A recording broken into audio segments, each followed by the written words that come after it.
Hey everybody, Questwise here, and today I want to share with you a brand new game. Well, it came out last year, but it's brand new to me.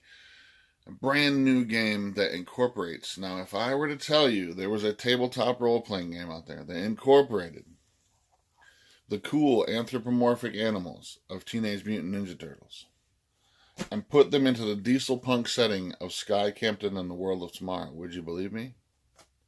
Well, you should. Because the guys over at Wet Ink Games have created this. That's right. Wild Skies, Europa, Tempest. And as the current filming of this video, their Kickstarter, which has been successfully funded, but still goes on for another 24 hours for the supplement called Wild Skies Liberating Strife, is currently, you have 24 hours. So please go check this thing out. I have been utterly blown away by this game. The research, the depth of writing, the beautiful art included in this thing is fantastic. If you like anthropomorphic animals, if you've ever had a passing care about them, this is the game for you. If you love sort of 1930s diesel punk, and diesel punk is one of those settings that doesn't nearly get enough love, and these guys do it really, really well. If you love that kind of stuff, this game is for you. The rule set itself is elegant. It's, I would say, medium level crunch.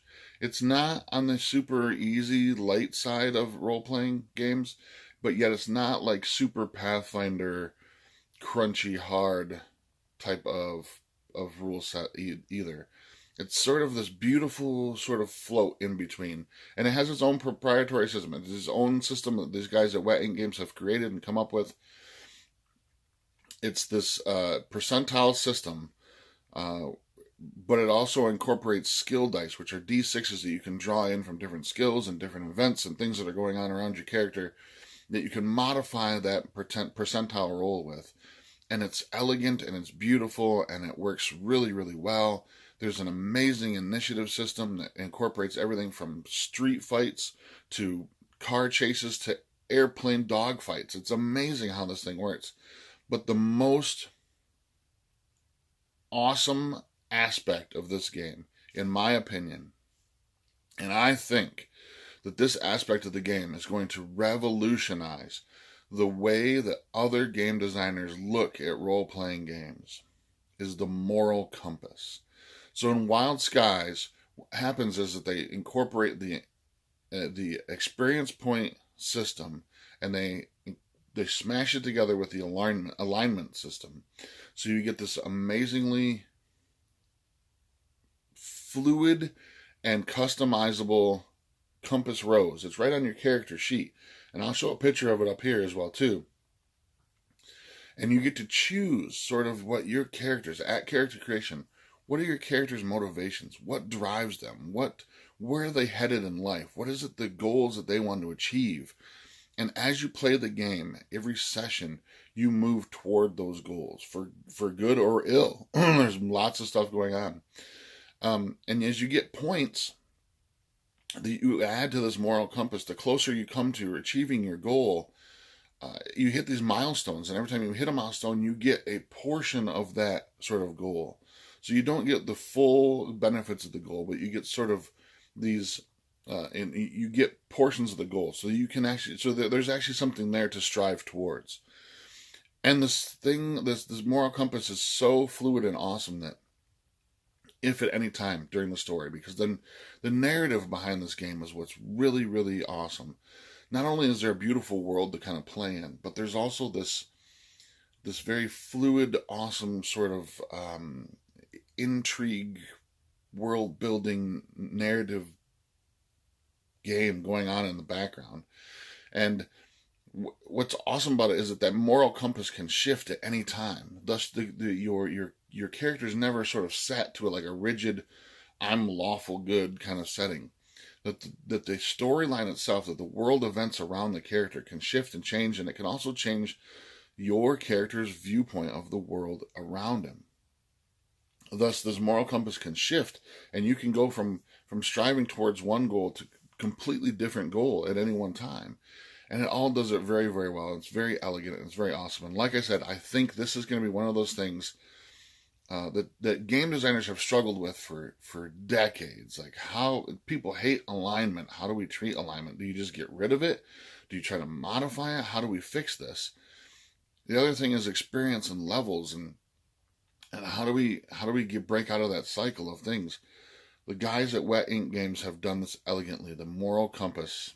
I'm telling you, keep an eye on this, because I think this is going to be one of those things that lots of other indie game designers are going to be looking at, and they're going to be very, very jealous of, because these guys have nailed it. Anyhow, the game itself, like I said, the game system itself, the rule system itself, very elegant, medium level of crunch. Lots of great storytelling going on there. Lots of humor, lots of drama. There's a lot of great things in this game that you can pull out.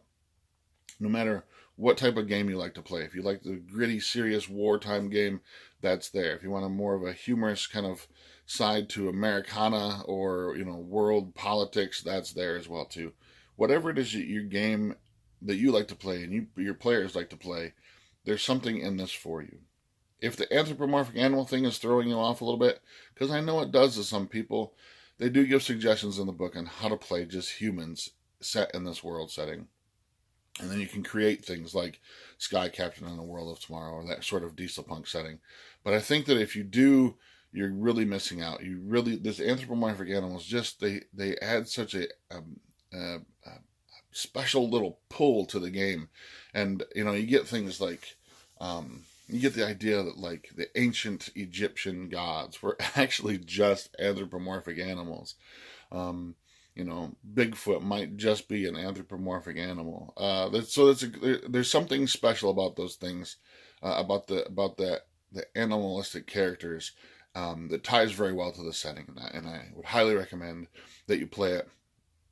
At least try it with the animals before you try to decide to take them out of it as well. The artwork in this game is amazing, and I can't say this enough. There are a number of great different artists in this. Chuck Walton of Palladium Books fame.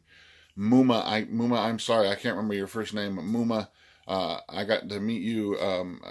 Got to meet Muma last weekend, and an amazing artist, and he's done some really great stuff in here where he's taken sort of these classic 1920s and 1930s pictures, and he's sort of recreated them into using anthropomorphic animals, and there's some really great stuff in there. Amy Ashbaugh, thank you. The art in there that you've done in this book is amazing. But so if you're just into role-playing games for the awesomeness of the art, this has got it as well too.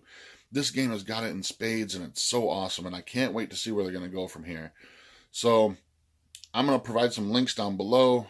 Go check out Wild Skies, Europa, Tempest, and if you're super interested, like I said, the Kickstarter for Wild Skies Liberating Strife, which adds America to the whole mix of everything, is going on right now, but you only have a limited time to do so. As of the filming of this, 24 hours to go jump into that Kickstarter.